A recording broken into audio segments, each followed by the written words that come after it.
ప్రతిరోజు మీరు చేసుకుంటూ ఉంటే లైఫ్ రివ్యూలో, సోల్ రివ్యూలో మనకి ఇంత ఇబ్బంది ఉండదు, జీవితం ప్రశాంతంగా ఉంటుంది. అది మనం చేస్తాము. అది చేసే ముందు అందరికీ చెప్పాల్సినటువంటి మరొక ముఖ్యమైన విషయం ఏంటంటే, మీరు ధ్యానం ఎంతసేపు చేస్తున్నారు. ఇది ఈ మధ్యకాలంలో నేను ప్రతి చోట చెప్తున్నాను ఈ టాపిక్. నేను కూడా అంతకుముందు దీని మీద అంత ఫోకస్ నేను చేయలేదు. రామ్తా విజ్ఞానం చెప్పుకుంటూ వచ్చాను, క్రియేషన్ చెప్పుకుంటూ వచ్చాను, కానీ ధ్యానం ఎంతసేపు చేస్తున్నారు అన్న దానిపైన నేను కూడా అంత ఫోకస్ చేయలేదు. నేను తర్వాత మీ యొక్క అనుభవాలు నేను తీసుకుంటూ ఉంటుంటాను. చాలామంది మాట్లాడుతూ ఉంటారు, నేను అందరి మాటలు వింటూ ఉంటాను. దాదాపు అన్నీ నాకు రికార్డ్ అయిపోయి ఉంటాయి. ఎవరు ఎక్కడ ఏం చెప్పినా నాకు రికార్డ్ అయిపోతాయి దాదాపుగా. దాంట్లో కీ పాయింట్ నేను తీసుకుంటాను. అలా తీసుకునే సందర్భంలో నాకు అర్థమైన విషయం ఏంటంటే, ఒకటి ఎందుకు సృష్టించలేకపోతున్నాం మనలో దేనైనా ఫర్ ఎగ్జాంపుల్ ఉద్యోగం లేదు అనుకోండి, ఒక ఉద్యోగాన్ని సృష్టించాలి అంటే చైతన్యము, శక్తి ఉంటే సరిపోతుంది. చైతన్యము, శక్తి యొక్క కలయికతో మనం దేనినైనా సృష్టించవచ్చు. సంపదని సృష్టించవచ్చు, ఉద్యోగాన్ని సృష్టించవచ్చు, ఆరోగ్యాన్ని సృష్టించవచ్చు, ప్రేమని సృష్టించవచ్చు, దేన్నైనా సృష్టించవచ్చు మనం. కానీ ఎందుకు చేయలేకపోతున్నాము అన్నటువంటి కాన్సెప్ట్లోకి నేను వచ్చిన తర్వాత, అందరితో మాట్లాడిన తర్వాత, ఎవరెవరికి వారి సంకల్పాన్ని పదం మనం వాడుతూ ఉంటాం. సంకల్పం అంటే మన ఆలోచన, కేంద్రీకృతమైనటువంటి ఆలోచనే సంకల్పం. ప్రతిసారి మంచి బుక్ రాశారు, సంకల్ప శక్తి. నేను దానికి ఎక్స్టెన్షన్ నేను చేసుకుంటూ సంకల్ప సిద్ధి అనే బుక్ నేను రాశాను. తర్వాత దానికి ఎక్స్టెన్షన్గా చేసుకుంటూ సంకల్ప సిద్ధి రాశాను, సంకల్ప శక్తి రాశాను. సంకల్పం అంటే ఏం లేదండి, ఆలోచన. సంకల్పం అంటే ఆలోచనే. ఒకే ఒక్క ఆలోచన పెట్టుకుంటే దాన్ని సంకల్పం అంటాం మనం. అంటే ఆ పేరు మీద మనకి వేరే చెప్పబడుతున్నాయి. ఇక్కడ ఆలోచన, అభిలాష, ఒక కోరిక. మీకు ఒక కోరిక ఉంటుంది, దాన్ని మీరు నెరవేర్చుకోవాలి. ఖచ్చితంగా నెరవేర్చుకునే శక్తి, చైతన్యం మీ దగ్గర ఉంది. అది ఎందుకు అవ్వట్లేదు అంటే 2 పాయింట్స్ ఉంటాయి ఇక్కడ. ఫస్ట్ది, ఆత్మతో అనుసంధానం అనేది మనకు ఉండాలి. అంటే ఆత్మ జ్యోతి రూపంలో ఉంటుంది. ఆత్మ సాక్షాత్కారం అనేది మనకి ఉండాలి. ఆత్మ సాక్షాత్కారం ఒకవేళ మీకు జరగకపోయినా కూడా మీ సృష్టి జరుగుతుంది, మీ క్రియేషన్ సంభవిస్తుంది, కానీ కొంచెం టైం తీసుకుంటుంది. ఆత్మ సాక్షాత్కారం, కళ్ళు మూసుకుంటే హృదయ స్థానంలో జ్యోతి ఎప్పుడైతే మీకు కనబడడం ప్రారంభమవుతుందో అప్పుడు ఆ జ్యోతి యొక్క చైతన్య శక్తులు ఫాస్ట్గా మీకు ఉపయోగంలోకి వస్తాయి. అది ఒక పాయింట్. అయితే నేను బాగా గమనించిన రెండో పాయింట్ ఏంటంటే, ధ్యానం చేసేటువంటి సమయం. నేను 1 year బాగా అధ్యయనం చేశాను నేను దీని గురించి. అంటే నా దగ్గర చాలామంది వస్తుంటారు. నావి కొన్ని పెయిడ్ క్లాసులు కూడా ఉంటాయి, అంటే అమౌంట్ ఇచ్చి వినే క్లాసులు కూడా ఉంటాయి నావి. సో వాటికి వచ్చిన వాళ్ళకి వీటికి ఎవరికి వారు అనుకున్నది ఏం జరిగింది, ఏం జరగలేదు అని చూసినప్పుడు నాకు విస్పష్టమైన తేడా కనిపించింది.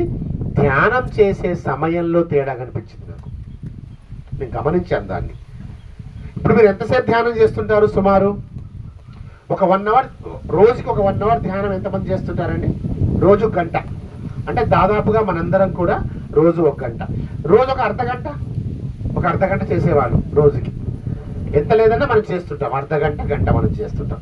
ఎందుకంటే గురువు గారు మనకి ఏం చెప్పారంటే, మన వయసు ఎంత ఉంటే అంతసేపు ధ్యానం చేయమన్నారు. అయితే అక్కడ గురువు గారి మాటల్లో ఉన్నటువంటి అర్థం ఏంటంటే, మీ వయసు ఎంతసేపు ఉంటే అంతసేపు ధ్యానంతో ప్రారంభించాలి. That is not the end. మీరు స్టార్ట్ చేయాలి, దాన్ని మీరు ప్రారంభించాలి. మీ వయసు ఒక 40 సంవత్సరాలు ఉంటే 40 నిమిషాలతో ధ్యానాన్ని ప్రారంభించాలి. దాంతోనే అయిపోయింది కాదు. చాలామంది ఏమంటారు, సార్ నా వయసు 30 సంవత్సరాలు, ఒక అర్ధగంట ధ్యానం. యువకులు ఏమంటారు, ఒక 30 minutesతో నేను సరిపెడుతున్నాను సార్, అంతే చేయమన్నారు కదా అంటుంటారు. లేదండి, దాంతో ప్రారంభించాలి అని చెప్తుంటా నేను. దాంతో ప్రారంభం చేయాలి. ఇప్పుడు మనకి ఒక ఎగ్జామ్ రాసాము, నీకు పాస్ మార్కులు 35, నీకు ఫస్ట్ క్లాస్ రావాలంటే నీకు 60 మార్కులు రావాలి, నీకు డిస్టింక్షన్ అయితే 80 మార్కులు రావాలి. అంటే మీ వయసు ఎంతుందో దాంతో ప్రారంభించడం మీ పాస్ మార్కులు వచ్చిన దాంతో సమానం. ఒక పరీక్షని పాస్ మార్కులు మార్క్స్తో పాస్ కావడము డిస్టింక్షన్తో పాస్ కావడం తేడా ఉంది కదా. సో డిస్టింక్షన్ 80% మార్కులతో ఉత్తీర్ణులు కావాలి అంటే మనం ధ్యానం చేయాల్సిన సమయం కూడా, నేను ఈ విషయం మీద నేను సైంటిఫిక్గా కూడా వెళ్ళానండి. ఎక్కడంటే అది బ్రహ్మకుమారిస్కి వెళ్ళాను నేను. ఎందుకంటే బ్రహ్మకుమారిస్లో ఒక ల్యాబ్ ఉంటుంది. మీరు ఎవరైనా వెళ్ళారా హైదరాబాద్ బ్రహ్మకుమారిస్ చూడ్డానికైనా? హైదరాబాద్లో బ్రహ్మకుమారిస్ ఆశ్రమం పక్కన ఒక సైన్స్ ల్యాబ్ ఉంటుంది. మీరు ధ్యానం చేస్తున్నప్పుడు మీ బ్రెయిన్కి కొన్ని వైర్లు పెడతారు వాళ్ళు. వైర్ పెట్టి అక్కడ స్క్రీన్ మీద కనబడుతూ ఉంటుంది. మీరు ధ్యానం చేస్తున్నప్పుడు మీ బ్రెయిన్లో కలిగే మార్పులు కనబడుతూ ఉంటాయి. అంటే వాళ్ళ ఉద్దేశం ఏంటంటే, ఇప్పుడు చాలామంది సైన్స్ సైన్స్ సైన్స్ అంటున్నారు కదా, సైన్స్ చెప్తేనే వింటాము, సైన్స్ చెప్తేనే చేస్తాము అంటున్నారు కదా. అలాంటి వాళ్ళకి నమ్మకం కలిగించడం కోసం ప్రూఫ్ అనమాట అది. అల్లకల్లోలంగా ఉన్న మనస్సు అంటే ముందేం చేస్తారంటే, ధ్యానం చేయక ముందు వైర్లు పెడతారు. అప్పుడు లైన్స్ కనబడుతూ ఉంటాయి, గందరగోళంగా గజిబిజిగా కనబడుతూ ఉంటాయి. ధ్యానం చేసినప్పుడు మీ బ్రెయిన్లో వచ్చే ఒకానొక ప్రశాంతత ఉంటుంది కదా, దానికి సింబల్గా కొన్ని లైన్స్ కనబడుతూ ఉంటాయి. అప్పుడు చెప్తారనమాట, స్టూడెంట్స్ చెప్తారు మెయిన్గా. ఏది ఇంజనీరింగ్ కాలేజ్ స్టూడెంట్స్కి, మన కార్పొరేట్స్కి, సాఫ్ట్వేర్ వాళ్ళకి చూడండి, ధ్యానం చేయడం వల్ల నీ బ్రెయిన్లో ఈ alpha lines, alpha beta gamma అని చెప్పి ఉంటాయి మనకి. ఇవి పెరుగుతాయి, ఉండకూడనివి వెళ్ళిపోతాయి, ఉండవలసినవి వస్తాయి, నీ బ్రెయిన్ యాక్టివ్ అవుతుంది. ఫర్ ఎగ్జాంపుల్ మనకి ఒకతను ఒక మార్షల్ ఆర్ట్స్ ఒక బాక్స్కి నేర్చుకోవాలనుకున్నాడు. తను ఏం చేస్తాడు, బాగా ప్రాక్టీస్ చేస్తాడు. ఈ శరీరం ఏంటంటే ఎంత యూజ్ చేస్తే అంత కండలు వచ్చేస్తాయి కదా. ఎక్సర్సైజ్ చేస్తుంటే ఏమవుతుంది, బాడీ ఫిట్గా అవుతుంది, కండ లాంటిది వచ్చేస్తుంది. అలాగే మీ బ్రెయిన్కి ఎక్సర్సైజ్ ఏంటంటే, కొన్ని పజిల్స్ చేయడం ఒక ఎక్సర్సైజ్ అయితే, బ్రెయిన్కి పర్ఫెక్ట్ ఎక్సర్సైజ్. మీ బ్రెయిన్ అనేది పరిపూర్ణంగా ఉపయోగపడాలి, మీ బ్రెయిన్లో ఎమోషన్స్ అనేవి మీ యొక్క కంట్రోల్లో ఉండాలి అంటే ధ్యానం అండి. బ్రెయిన్కి ఎక్సర్సైజ్ ధ్యానం. సో ధ్యానం చేసినప్పుడు అలా కనబడుతూ ఉంటాయి ఆ లైన్స్ అనేవి, అంటే ఆ ప్రశాంతత. అందుకే ధ్యానం చేసి పిల్లలు చదివితే చదువు బాగా అర్థమవుతుంది. స్టూడెంట్స్కి ఎందుకు ధ్యానం అంటే, ఏదైనా ఒక ఎగ్జామ్కి మీరు ప్రిపేర్ అవుతున్నారు అనుకోండి, ఆ ఎగ్జామ్ కంటే ముందు మీరు ధ్యానం చేసి చదివితే మీకు ఆ విషయం అంతా సంపూర్తిగా మీ బ్రెయిన్ కణాల్లో ఉండిపోతుంది. ఎగ్జామ్లో మీరు దాన్ని పర్ఫెక్ట్గా రాయగలరు. ఎవరైనా ఉద్యోగం కోసం ప్రయత్నిస్తున్న వాళ్ళు, మీ పిల్లలు కానీ మీ సోదరులు కానీ ఎవరైనా ఉంటే చెప్పండి వారికి, నువ్వు ఎగ్జామ్లో నువ్వు క్రాక్ చేయాలి అనుకుంటే, ఇప్పుడు నెక్స్ట్ పడుతున్నాయి కదా ఇక్కడ గ్రూప్ అన్న అవన్నీ వస్తున్నాయి కదా, ఎగ్జామ్ క్రాక్ చేయాలి అంటే మెడిటేషన్ అలవాటు చేసుకో. చాలామంది మెడిటేషన్ అంటే టైం వేస్ట్ ఎందుకు అనుకుంటారు. టైం వేస్ట్ కాదండి, టైం సరిగ్గా ఉపయోగపడ్డాం. మెడిటేషన్ అంటే నీ బ్రెయిన్ షార్ప్ అవుతుంది, నువ్వు చదివిన సబ్జెక్ట్ నీకు అర్థమవుతుంది, ప్లస్ నువ్వు అంతే బాగా పేపర్ మీద పెట్టగలవు, ఎక్స్ప్రెషనిజం బాగా ఎక్కువ అవుతుంది. సో ఇవన్నీ నేను చూశాను, ఇవన్నీ చేసి ప్లస్ అంతా సైంటిఫిక్ జర్నల్స్, మ్యాగజైన్స్, ఫారిన్ యూనివర్సిటీస్లో వాళ్ళు ఏం ప్రయోగాలు చేశారు అన్నీ మనం చూసుకున్న తర్వాత అర్థమైన విషయం ఏంటంటే, మనకి రెమ్ స్టేట్ అని చెప్పి ఉంటుంది ఒకటి, REM. అర్థం కాకుండా జస్ట్ వినండి. రెమ్ స్టేట్ అంటే ర్యాపిడ్ ఐ మూమెంట్ అంటాం. ర్యాపిడ్ ఐ మూమెంట్ అంటే మనకి ఆ కళలు బాగా వచ్చేది ఈ స్థితిలోనే. కళలు బాగా వస్తుంది, మనసంతా అల్లకల్లోలంగా ఉంటుంది, నిద్ర సరిగా రానటువంటి స్టేజ్ అనమాట రెమ్ స్టేట్ అంటాం మనం. ఈ REM state rapid eye movement అంటే కళ్ళు ఎప్పుడు కదులుతూనే ఉంటాయి, గుడ్లు. మీరు చాలామంది ధ్యానం చేస్తున్నా కూడా మీకు తెలియకపోవచ్చు, నాకు తెలుస్తుంది. మీరు ఎరుకతో ధ్యానం చేస్తున్నారా, నిద్రపోతున్నారా అనేది. ర్యాపిడ్ ఐ మూమెంట్, మీ కనుగుడ్లు కదులుతూ ఉంటాయి, నాకు కనబడుతుంది ఇక్కడ నుంచి, నాకు అర్థమవుతుంది మీరు కరెక్ట్ ధ్యానం లోపలికి వెళ్ళారా లేదా ఇంకా ఆలోచనలు వస్తూ ఉన్నాయా, మిమ్మల్ని వేధిస్తున్నాయనేది ర్యాపిడ్ ఐ మూమెంట్. మీ కనుగుడ్డు కదులుతుంది అంటే మీరు ధ్యాన స్థితిలో లేరు అని అర్థం. రైట్? అయితే ఈ రెమ్ మూమెంట్ని మనం దాటగలగాలి, అప్పుడే గాఢ నిద్రలో మీరు ఉన్నట్లు. గాఢ నిద్ర మనిషికి ఎందుకు అవసరం అంటే, మీ అవయవాలన్నీ రెస్ట్ తీసుకొని మళ్ళీ యాక్టివేట్ కావడానికి మీరు డీపర్ స్లీప్ అనేది అవసరం. కానీ ఈ రెమ్ స్టేట్ మనకి ఇబ్బంది పెడుతుంది. ధ్యానంలో కనుక మీరు కూర్చుంటే 1 అవర్, 1 గంట ధ్యానంలో మీరు కూర్చుంటే ఫస్ట్ గంట 3 నిమిషాలు రెమ్ స్టేట్ వెళ్ళిపోతుంది. 3 నిమిషాల పాటు రెమ్ స్టేట్లో మీరు ఉండరు. 3 మినిట్సే. ఆ 3 మినిట్స్ రెమ్ స్టేట్లో మీరు లేకపోయినా అద్భుతమైనటువంటి ఫలితం వస్తుంది. 3 నిమిషాలు, గంటకి 3 నిమిషాలండి. ఇప్పుడు అర్థం చేసుకోండి, 1 గంట మీరు ధ్యానం చేస్తున్నారు అంటే మీరు ధ్యాన స్థితిలో 3 నిమిషాలే ఉంటున్నట్లు. సైంటిఫిక్ ప్రూఫ్ అనమాట, సైన్స్ జర్నల్స్లో ఉంది. దేనికైనా కొద్ది మంది ప్రత్యేకంగా ఉంటారు, కొద్ది మంది గంట సేపు ఉండొచ్చు. కానీ అందరి మీద ప్రయోగం చేసి చెప్పేది కాబట్టి 75-80% అనమాట నిజం ఉంటుంది. కొంతమంది ఎక్స్ట్రాడినరీ ఉంటారు, వారు గంట సేపు కూడా ఉండొచ్చు. ఓకేనా? కానీ సగటును చెప్పేది ఏంటంటే గంట సేపు మాత్రమే, ఫస్ట్ గంట సేపు మాత్రమే చేస్తే 3 నిమిషాలు రెమ్ స్టేట్లో ఉండరు. సరిపోతుందండి ఆ 3 నిమిషాలు మనకి. ఆ 3 నిమిషాలు మనకి సరిపోతుంది. ఎందుకంటే రెమ్ స్టేట్లో లేకపోతేనే కాస్మిక్ ఎనర్జీ లోపలికి వస్తుంది. ఇప్పుడు కాస్మిక్ ఎనర్జీ ఉంది ఇక్కడ మన చుట్టూ ఎప్పుడూ ఉంటుంది. కాస్మిక్ ఎనర్జీ అంటే ఏంటి? విశ్వం సరిగ్గా నడవడానికి విశ్వానికి కావలసినటువంటి శక్తి కాస్మిక్ ఎనర్జీ, విశ్వమయ ప్రాణశక్తి. మన చుట్టూ ఇన్ని గ్రహాలు ఉన్నాయి, అంతెందుకు ఈ భూమి ఎలా ఉందంటే స్పీడ్గా తన చుట్టూ తాను తిరుగుతూ సూర్యుని చుట్టూ వెళ్తుంది. మనకు స్టేబుల్గా మనం కూర్చోగలిగాం. భూమి ఆకర్షణ మనం పట్టి ఉంచింది కాబట్టి, లేకుంటే మనం స్పీడ్గా మనం తిరుగుతూ ఉన్నాం. ఇప్పుడు భూమి తిరుగుతుంది, పైన ఉన్న మనం కూడా తిరుగుతూనే ఉన్నాం, సముద్రాలు కూడా తిరుగుతూనే ఉన్నాయి. అయినా ఇలా ఎలా ఉన్నాం? భూమి ఆకర్షణ శక్తి. ఆ భూమి ఆకర్షణ శక్తి అనేది కాస్మిక్ ఎనర్జీలో ఒకానొక భాగం. విశ్వం మొత్తం నక్షత్రాలు ఉన్నాయి, ఆకాశం ఉంది, చంద్రుడు ఉన్నాడు.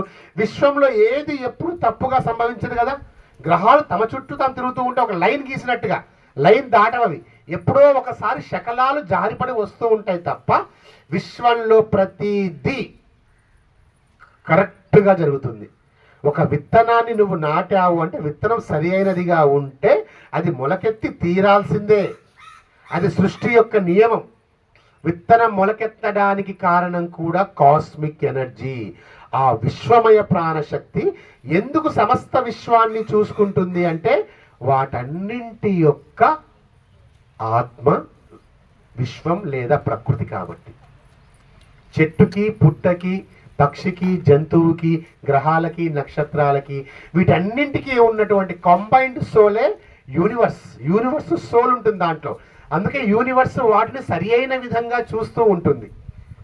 మానవుడి దగ్గరికి వచ్చేటప్పటికే విభిన్న రకాల యొక్క ఆత్మలు ఉంటాయి కాబట్టి మానవుడిలోకి డైరెక్ట్గా కాస్మిక్ ఎనర్జీ రాదు. కాస్మిక్ ఎనర్జీ తెల్లటి రంగులో ఉంటుందండి. దాని వైబ్రేషన్ ప్రకారంగా ఆ రంగు ఇచ్చారు దానికి.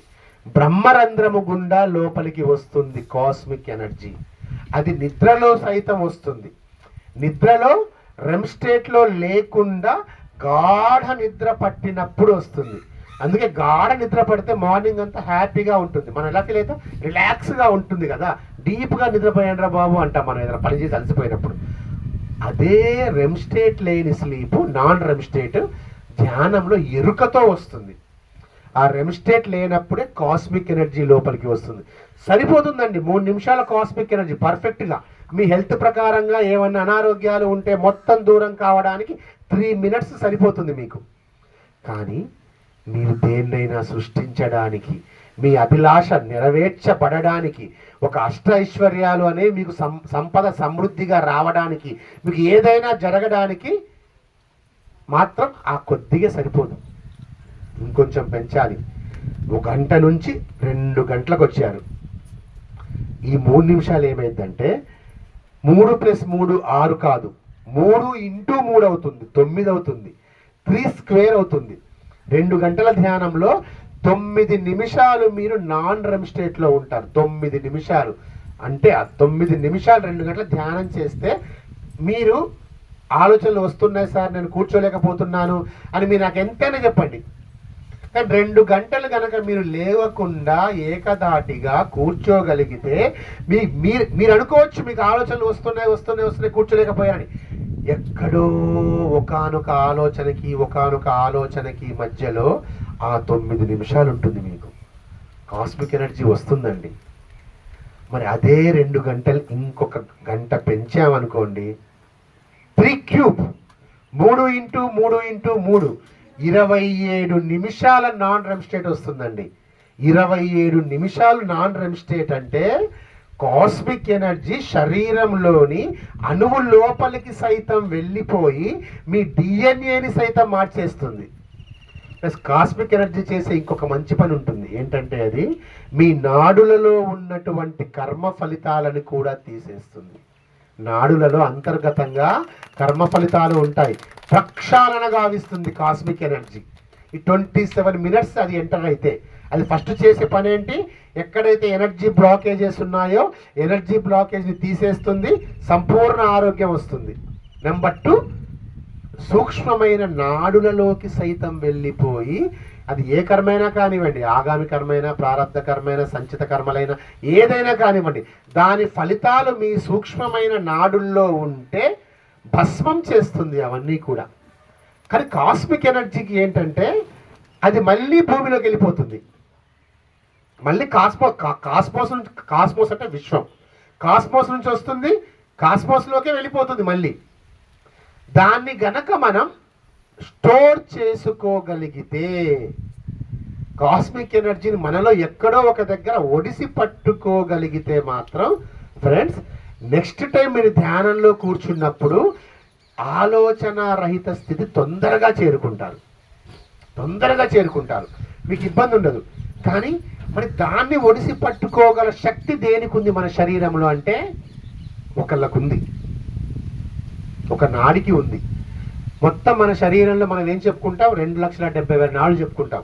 కానీ సూక్ష్మమైన నాడులు లేదా కొంచెం పెద్దవైనటువంటి నాడులు ఏవి? స్థూల నాడి, సూక్ష్మ నాడి ఏవి చూసుకున్నా సరే మొత్తం మన శరీరంలో 72 లక్షల నాడులు ఉంటాయండి. ప్రతి చిన్న నాడితో సహా పోల్చుకుంటే ఈ 72 లక్షల నాడులలో ముఖ్యమైనవి 2,72,000 నాడులు. దాంట్లో ఇంకా ముఖ్యమైనవి 1,44,000 నాడులు. ఈ 1,44,000 నాడుల్లో ముఖ్యమైనవి 3 నాడులు: ఇడ, పింగళ, సుషుమ్న. ఈ 3 నాడుల్లోకెల్లా బెస్ట్ నాడి ఒకటే నాడి, సుషుమ్నా నాడి. వెన్నుపూస మధ్యలో ఉంటుంది, వెంట్రుకలో 1,00,000వ వంతు ఉంటుంది, కనబడదు. సుషుమ్నా నాడికి మన కాస్మిక్ ఎనర్జీని స్టోర్ చేసుకునేటువంటి గుణం ఉంటుంది. సుషుమ్నా నాడికి ఈ సబ్జెక్ట్ మీకు తెలిస్తే మీరు ధ్యానంలో కూర్చునే ముందు ఒక భావనతో మీరు కూర్చోవచ్చు. మీ భావనే మీ భవితగా మారిపోతుంది ధ్యానంలో. ఇప్పుడు నేను చేస్తున్న ధ్యానంలో వస్తున్నటువంటి కాస్మిక్ ఎనర్జీ నా సుషుమ్నాలో నిల్వ ఉంటుంది అనుకోవాలి. ఉండాలి అనుకోవద్దు, ఉంటుంది అనుకోవాలి. ఆధ్యాత్మికతలో ఏదైనా అయిపోయింది అనుకుంటేనే సంభవం కింద మారుతుంది. నిల్వ ఉంటుంది అనుకోవాలి. అలా అది 1% సుషుమ్నాలో ఉన్నా సరే నెక్స్ట్ టైం మీరు ధ్యానంలో కూర్చున్నప్పుడు తొందరగా మీరు నాన్ రెమ్ స్టేట్కి వెళ్ళిపోతే ఆలోచనలు వేసి. ప్లస్ ఇంకో విషయం ఏంటంటే, మీరు ధ్యానం కళ్ళు మూసుకున్నారు సార్, ఆలోచనలు చాలా వస్తున్నాయి అంటున్నారు. మీరు దీన్ని సరిగ్గా అర్థం చేసుకోవాలి. ఆలోచనలు వస్తున్నాయి అని ఒక మాట కదా, ఆలోచనలు వస్తుంటాయి. కానీ దాన్ని మనం ఎలా అర్థం ఆలోచనలు వెళ్ళిపోతున్నాయి. మీకు ఆలోచనలు రావడం కాదు, ఆలోచనలు మీలోంచి బయటికి వెళ్ళిపోతున్నాయి. జరిగే ప్రక్రియ అది. మనకి దాన్ని మనం సరిగ్గా చెప్పలేక ఆలోచనలు వస్తున్నాయి అనుకుంటాం. ఎక్కడి నుంచి వస్తున్నాయి? వెళ్ళిపోతున్నాయి, నీ నుంచి వెళ్ళిపోతున్నాయి. నీకు బయట నుంచి రావట్లేదే ఆలోచనలు వస్తున్నాయి అంటున్నారు మీరు. వెళ్ళిపోతున్నాయి మీ దగ్గర నుంచి. ఇంకా చూడండి, సబ్జెక్ట్ ఒక్కటే, మాటని బట్టి భవిష్యత్తు ఉంటుంది. మీరు ఆలోచనలు వస్తున్నాయి అంటుంటే అవి ఎప్పటికీ వస్తూనే ఉంటాయి. లేదు, నా ఆలోచనలు వెళ్ళిపోతున్నాయి అనుకున్నారనుకోండి, వెళ్ళిపోయి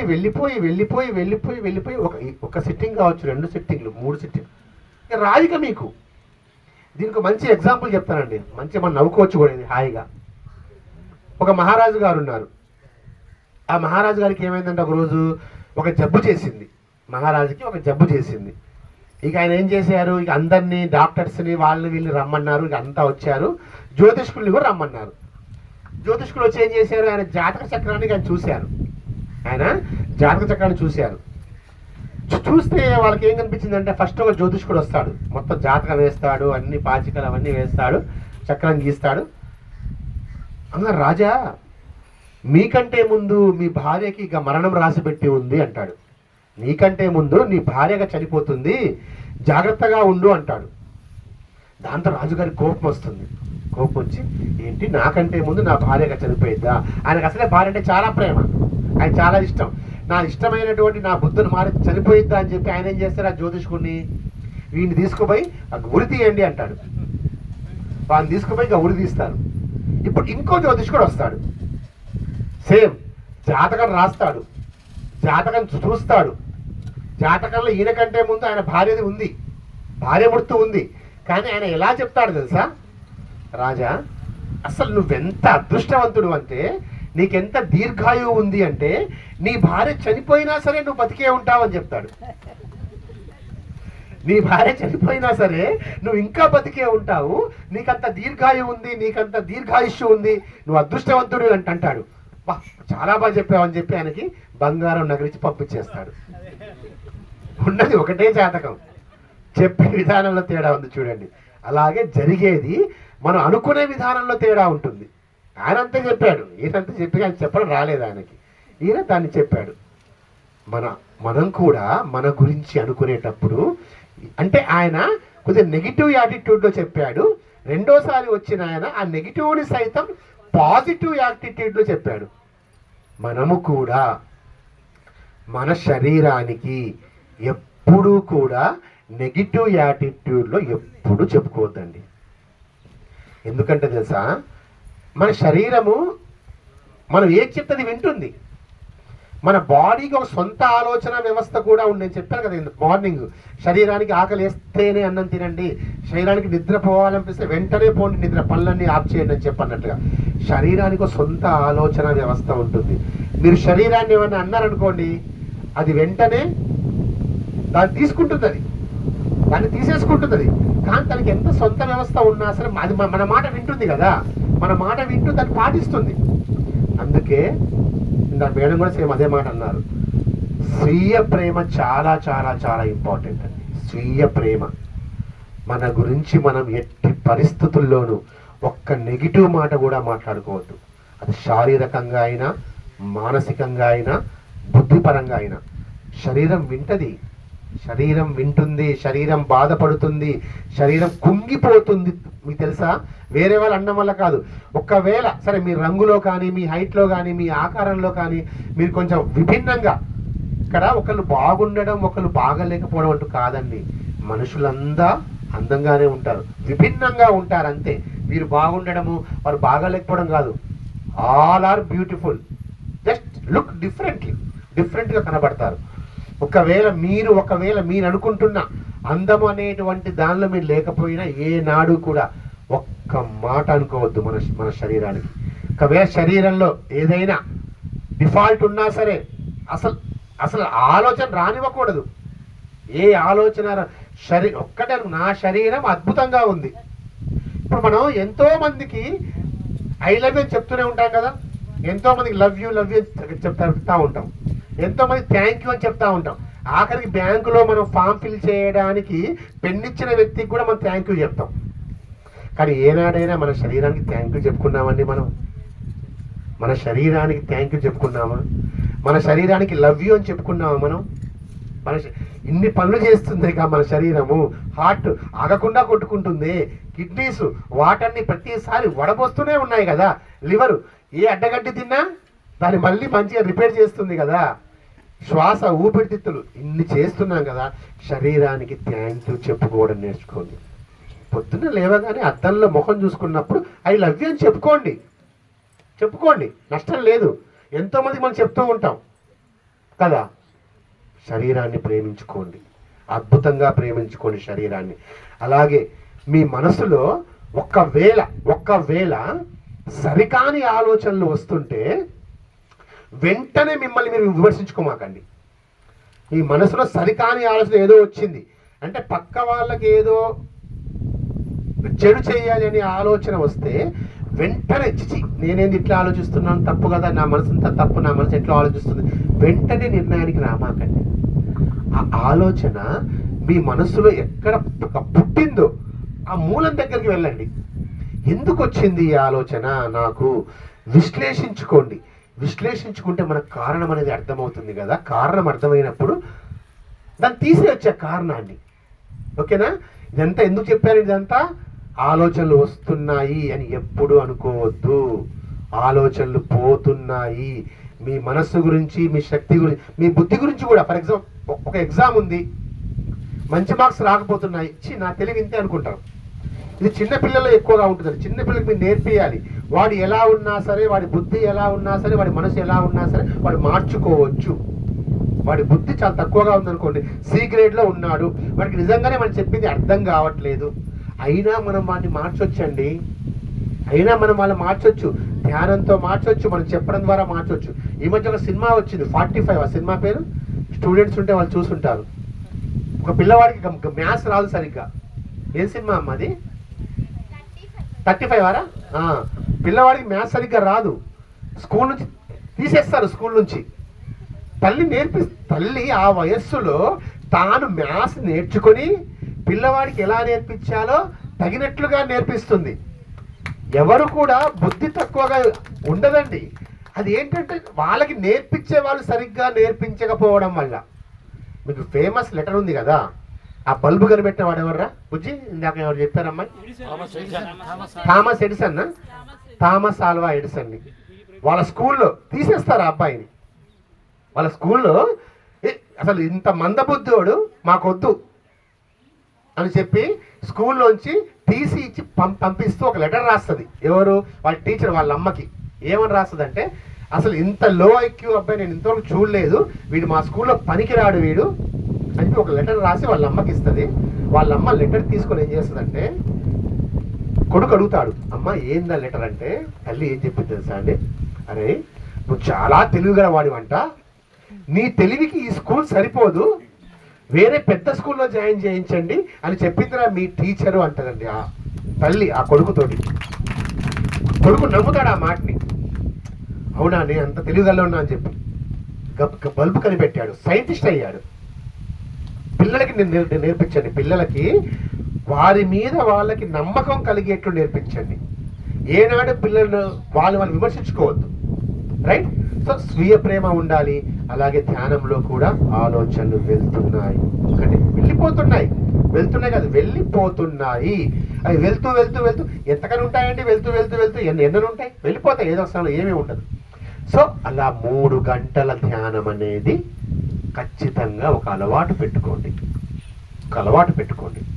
ఎందుకంటే మనకు ఫార్ములా ఉంది కదా, 3-2-1 ఫార్ములా. పత్రి గారు మనకి నేర్పించిన ఫార్ములా 3-2-1. 3 గంటల ఏకధాటి ధ్యానం. మరి 3 గంటల ధ్యానం అని చెప్పి హాఫ్ అన్ అవర్ కాదండి. ఓకే, మనం బిజీగా ఉండొచ్చు. ఎంత బిజీగా ఉన్నా మనకంటూ కొంచెం టైం ఉంటుంది కదా.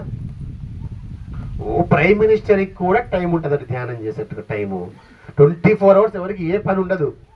ఎంత పని ఉన్నా 24 అవర్స్ ఎవరికి పని ఉండదు. 3 అవర్స్ ధ్యానం, 2 గంటలు స్వాధ్యాయం.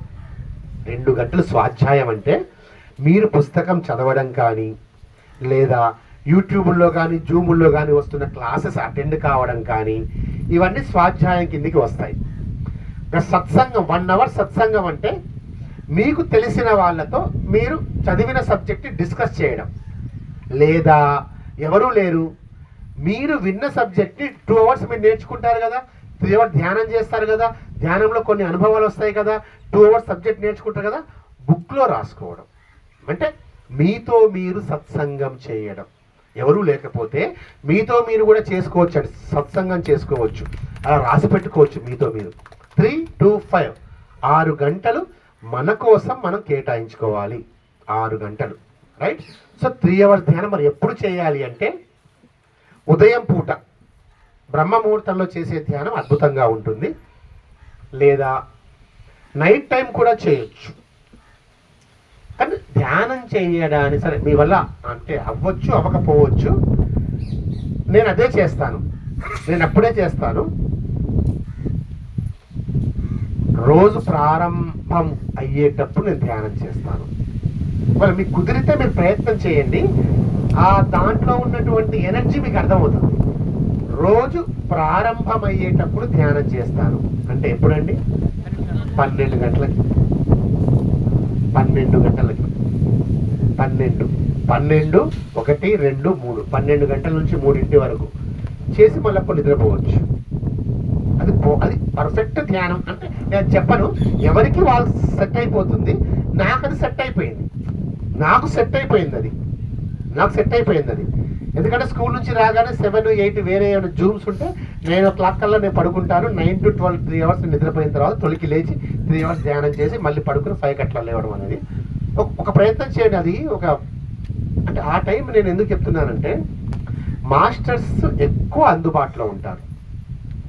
ఆధ్యాత్మికంగా ఇంకా ఎదగాలి, సబ్జెక్ట్ నేర్చుకోవాలి అనుకుంటే, స్పిరిచువల్ సబ్జెక్ట్ నేర్చుకోవాలి, అసలు ఏముందో అంతా మనకు తెలియాలి అనుకుంటే, ఆ సమయంలో మనకి మాస్టర్స్ బాగా అందుబాటులో ఉంటారు.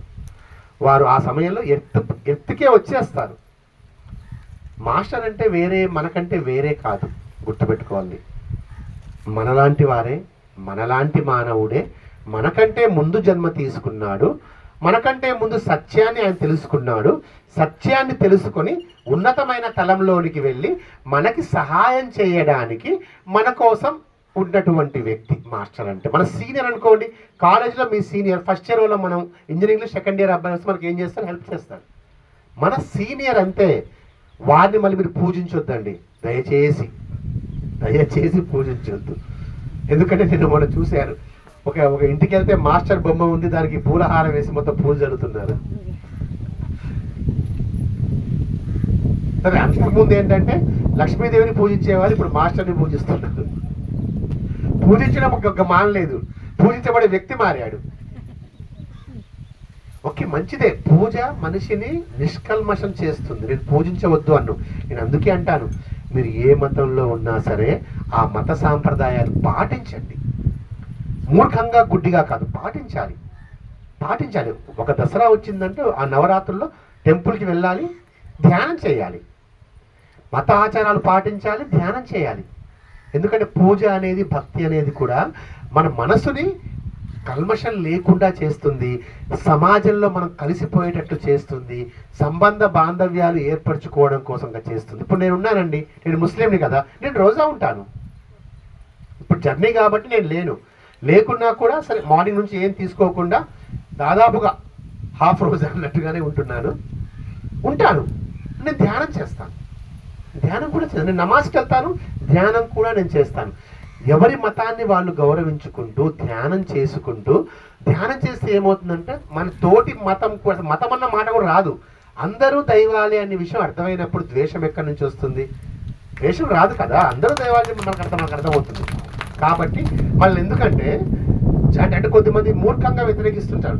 నేను పిరమిడ్ మాస్టర్ని అయిపోయాను, నేను దేవాలయానికి వెళ్ళను అని. అది మూర్ఖత్వం అనిపించుకుంటుందండి. అర్థం చేసుకొని మీరు ప్రయత్నం చేయండి. మూర్ఖత్వం అనిపించుకుంటుంది. అందరితో పాటు వెళ్ళాలి కదా, మనం అందరితో పాటు వెళ్ళాలి. అందరికీ మనం చెప్పాలి అనుకున్నప్పుడు మన సమాజంలో ఉండి చెప్పాలి కదా. నువ్వు సమాజం నుంచి దూరం అయిపోతే వాళ్ళు ఏమనుకుంటారు? మీ దగ్గర జ్ఞానం నేర్చుకోవడం కోసం వచ్చిన వాళ్ళైనా వీళ్ళు దేవాలయానికి రారంట, వీళ్ళు మసీద్కి వెళ్ళరు, చర్చికి వెళ్ళరు, ఇంకా వాళ్ళు ఏం చెప్తూ ఉంటారు అని చెప్పి మనం జ్ఞాన ప్రచారం చేయడానికి కూడా అవకాశం ఉండదు.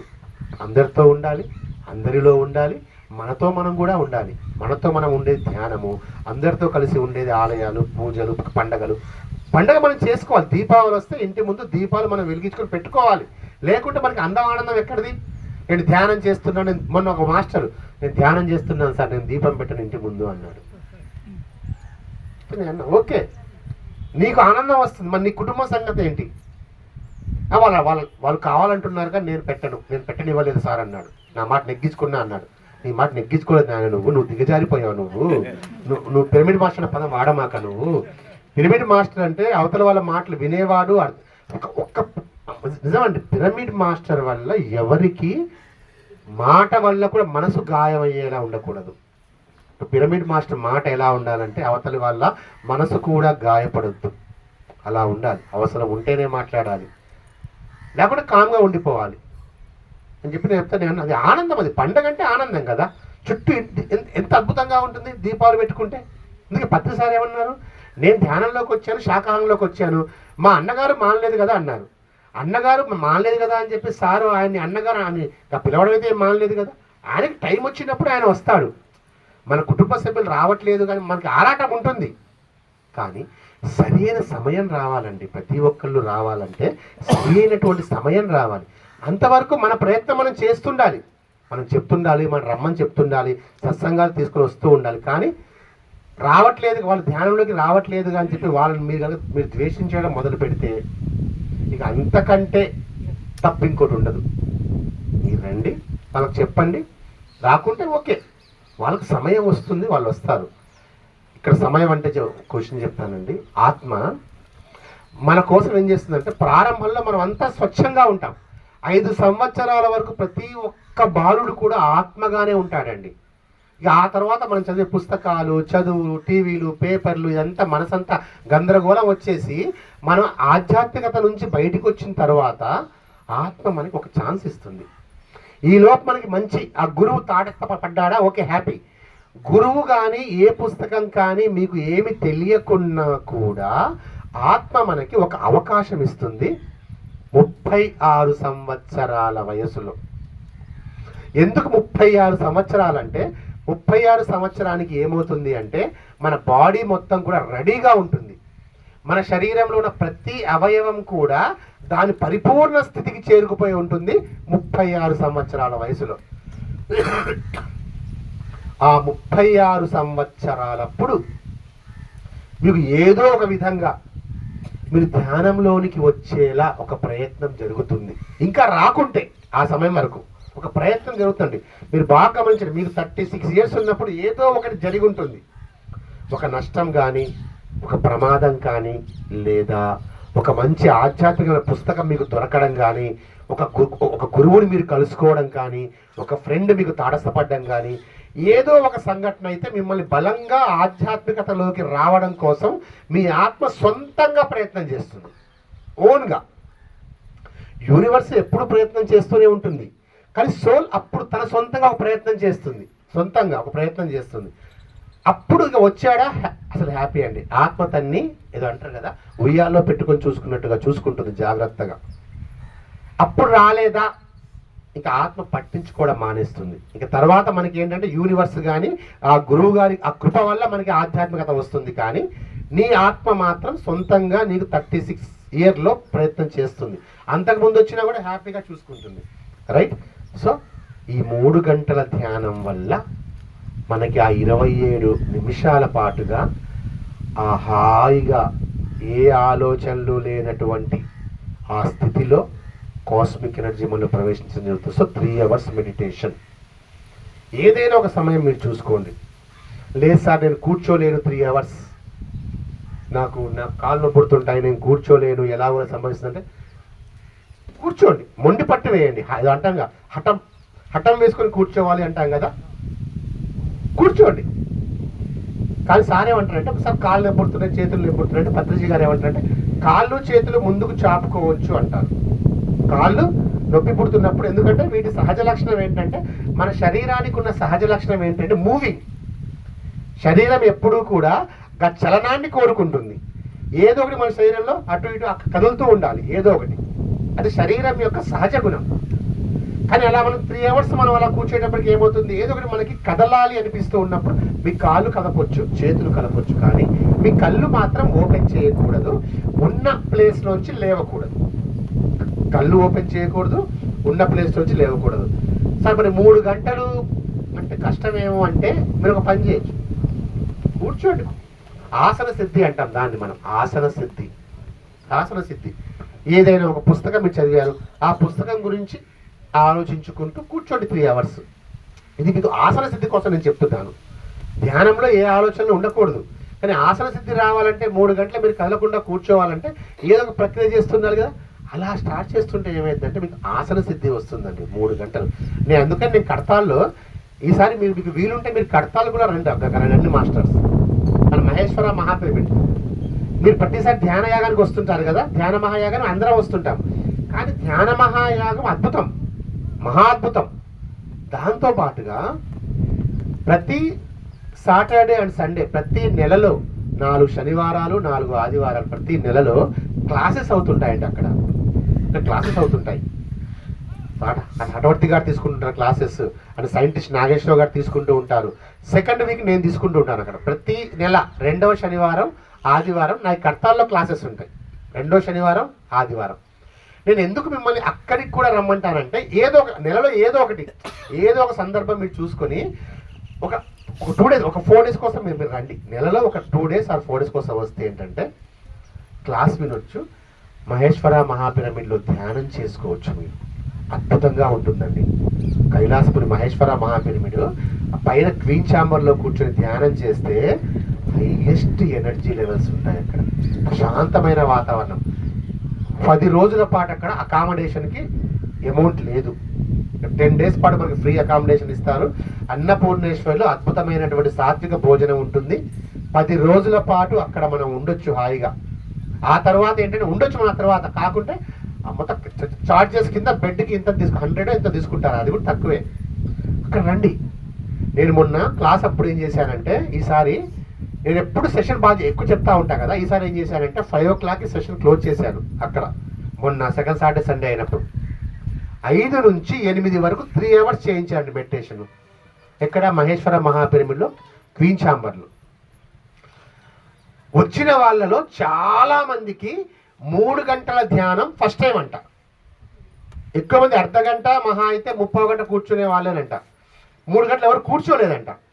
అయినా సరే నేను చెప్పాను, ఇబ్బంది అనిపిస్తుంది, కాలు చాపుకోండి పర్లేదు, కానీ కళ్ళు తెరవమాకని కూర్చోండి.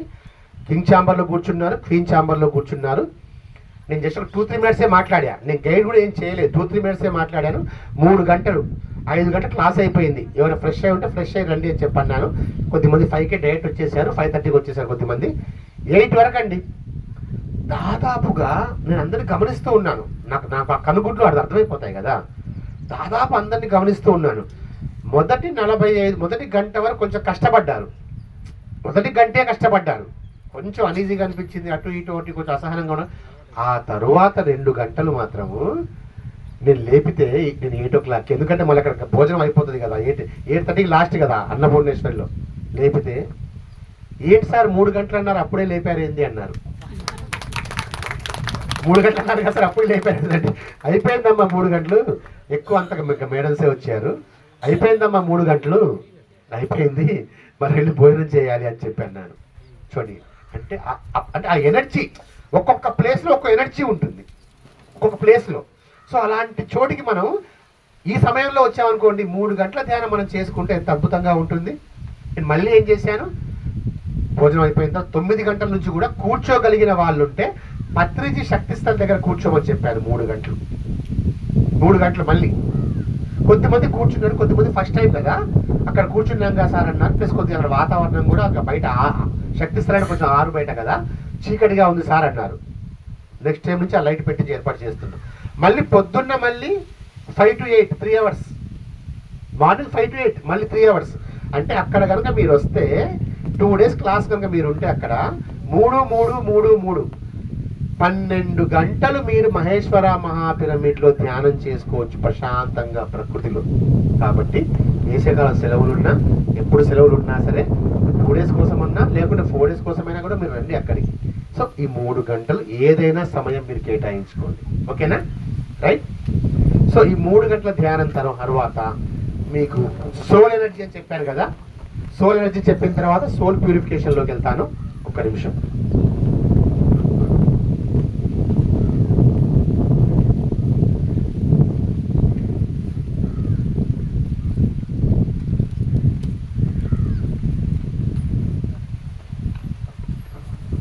సోల్ ఎనర్జీ కాస్మిక్ ఎనర్జీకి సైతం లొంగనటువంటి ఎన్నో ఎన్నో ఎన్నో రోగాలని లొంగదీసిన చరిత్ర సోల్ ఎనర్జీకి ఉంది. సోల్ ఎనర్జీకి సోల్ ఎనర్జీ అనేది ఎలా ఉంటుంది అంటే, ఆత్మ ఇక్కడ ఉంటుంది కదా, ఆత్మని మహాశివుడిగా పోల్చాను కదా నేను, ఆత్మని మహాశివుడిగా పోల్చాను. దేవతలందరూ కూడా దాదాపుగా నీలం రంగులో ఉంటారు, బ్లూ కలర్లో ఉంటారు. ఎందుకు అంటే బ్లూ కలర్ యూవి రేసెస్ అంటాం, అల్ట్రా వయలెట్ రేసెస్ అంటాం. మనం జనరల్గా సూర్యుడి నుంచి వస్తుంటాయి, మనం కొంచెం హానికరమని మనం చెప్పుకుంటూ ఉంటాం. కానీ మన లోపల నుంచి ఆత్మ కిరణాలు ఎప్పుడు వెలువడుతూనే ఉంటాయి. ఆత్మ నుంచి ఆత్మ కిరణాలు ఎప్పుడు మన శరీరంలోకి వెళ్తూనే ఉంటాయి. వాటి పౌనపుణ్యం ప్రకారంగా అవి బ్లూ కలర్లో ఉంటాయి. బ్లూ రేసెస్ అంటాం మనం, బ్లూ రేసెస్. మీ శరీరంలో ఎక్కడైనా అనారోగ్యం అనేది ఉండి ఎంత ధ్యానం చేసినా తగ్గడం లేదు అనుకుంటే మీరు కళ్ళు మూసుకొని శ్వాస మీద ధ్యాస పెట్టిన తరువాత ఎరుకతో ఉండి మీ ఆత్మస్థానము నుంచి బ్లూ కలర్ రేసెస్ని ఏ భాగంలో అయితే అనారోగ్యం ఉందో అక్కడికి మనం పంపిస్తూ ఉండాలి మీ శరీరంలో కంటిన్యూగా. ఫర్ ఎగ్జాంపుల్ మోకాలి దగ్గర ఏదైనా ఇబ్బంది ఉంది. ఇప్పుడు చాలామందికి 40-45 ఇయర్స్ రాగానే గుజ్జు వెళ్ళిపోతుంది మోకాల్లో. ఎంతోమంది సర్జరీ చేయించుకుంటున్నారు, రోబోటిక్ ఆపరేషన్స్ చేయించుకుంటున్నారు. కళ్ళు మూసుకొని ఇక్కడి నుంచి నీలిరంగు కిరణాలు.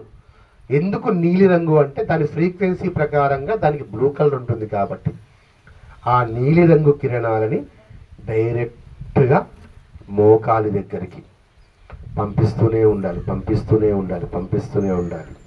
కళ్ళు మూసుకొని. అప్పుడు ఏం చేస్తుందంటే బ్లూ కలర్ రేస్ అనేది అక్కడ ఏదైతే అది సాక్షాత్తు మహాశివుడితో సమానం కదా, దాన్ని మనం ద శివ రేసెస్ అని కూడా అంటారు. రామ్తా దాన్ని శివ రేసెస్ అంటారు లేదా బ్లూ రేసెస్. అక్కడ ఏదైతే శిథిలమైనటువంటి ఆ కణం ఏదైతే ఉందో దాన్ని తీసేస్తుంది. పనికిరాని కణాన్ని తీసేసి అక్కడ ఆ కొత్త సెల్స్ని ఉత్పత్తి చేస్తుంది.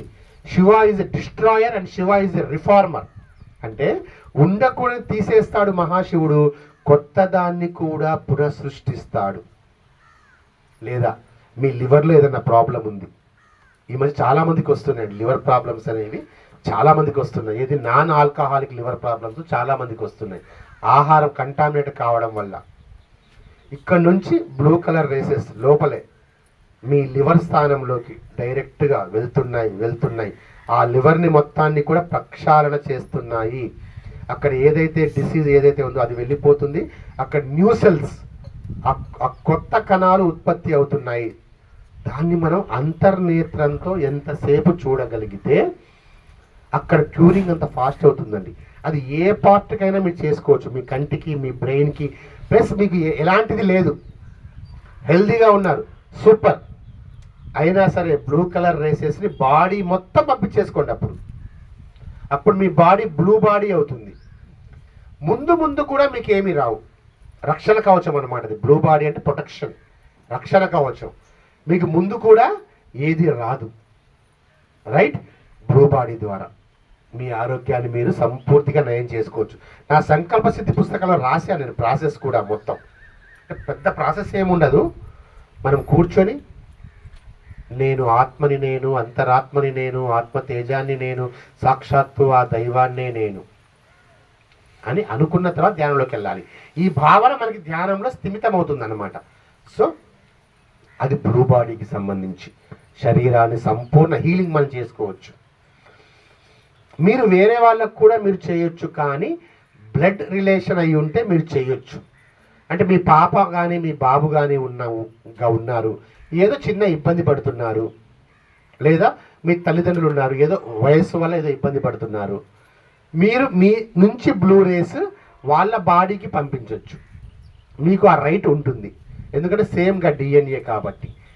కానీ మనకు కాని వాళ్ళకి, అంటే మన బ్లడ్ రిలేషన్ కాని వాళ్ళకి మనం చేయాలంటే మాత్రం మనం చేయొచ్చు, మనం సఫర్ కావాల్సి ఉంటుంది. దాంట్లో 50% మనం తీసుకోవాల్సి ఉంటుంది. ఇప్పుడు నాకు అదే జరిగింది నిన్న.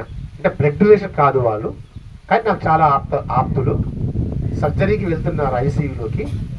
బ్లడ్ క్లాట్ అయింది, సర్జరీ అర్జెంట్ అవసరము. నేను పంపించాను బ్లూ రేస్. అంతెందుకండి, నేను క్యాన్సర్ నాకు క్యాన్సర్ అటాక్ అయింది. నాకు అటాక్ అయినప్పుడు నేను మహేశ్వర మహాపిరమిడ్ కైలాసపురం కర్తాల్లో కూర్చొని నేను చేసింది బ్లూ రేసెసేనండి. బ్లూ రేసే. మార్నింగ్ టిఫిన్ చేసి పైన కూర్చునేవాడిని, కళ్ళు మూసుకునేవాడిని, బ్లూ కలర్ రేసెస్ కంటిన్యూ నా లెవెల్కి పంపించేసుకునేవాడిని. 3 monthsలో టోటల్ క్యూర్ చేసుకున్నాను. 3 monthsలో ఇలా ఎవరైనా చేయొచ్చు. ఎంతోమంది అదర్ క్యాన్సర్ పేషెంట్స్ కూడా ఉన్నారు, బ్లూ రేసెస్ ద్వారా క్యూర్ చేసుకున్న వాళ్ళు ఉన్నారు. బ్లూ రేసెస్ ద్వారా క్యూర్ చేసుకున్న వాళ్ళు కూడా ఉన్నారు. వైజాగ్లో ఒక మేడం గారు ఉన్నారు, ఆమె క్యాన్సర్ ఉండే, ఆమెకి బ్రెస్ట్ క్యాన్సర్, ఒక బ్రెస్ట్ కూడా తీసేసారు క్యాన్సర్ వల్ల, అంత సివియర్ స్టేజ్. ఆమె బ్లూ రేసెస్ ద్వారానే దాన్ని క్లియర్ చేసుకుంది. బ్లూ రేసెస్ మీ బాడీని వజ్రకాయంలాగా ఉంచేస్తుంది. ఏమీ లేకపోయినా సరే హాయిగా కళ్ళు. ధ్యానం వేరు, 3 గంటలు, ఈ ప్రాసెస్ వేరండి. ఇది మీరు మామూలు సమయంలో మీరు ఎప్పుడైనా మీరు చేయొచ్చు, ఒక ½ an hour. ఇది ఎంత బ్లూ బాడీ మనం చేసేది 40 minutes చాలు. బ్లూ బాడీ 40 minutes చాలు. కూర్చొని ఒక 40 minutes మనం పంపించేసుకుంటూ ఉంటుంటే క్యూర్ అయిపోయినట్లుగా మనం తర్వాత మనం అనుకుంటాము, పూర్తిగా తగ్గిపోతుంది అది. నేనేం చేశానంటే నిన్న తప్పదు అనుకున్నప్పుడు నేను పంపించాను బ్లూ రేసెస్ కంటిన్యూ.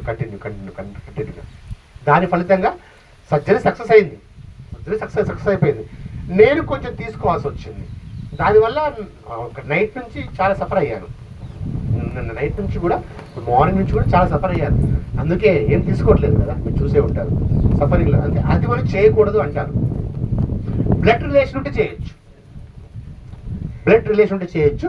మరి అలా కూడా ఏంటంటే మనం తగ్గించుకోగలమని నమ్మకం ఉంటే మనం చేయొచ్చు. ఇప్పుడు నేనే ఉన్నాను, నేను చేశాను, ఓకే, నాకు ఈ రోజే ఉంటుంది ఇబ్బంది, రేపటికి ఉండదు. మళ్ళీ రేపటి నుండి కల్లా నేను తీసేసుకుంటా.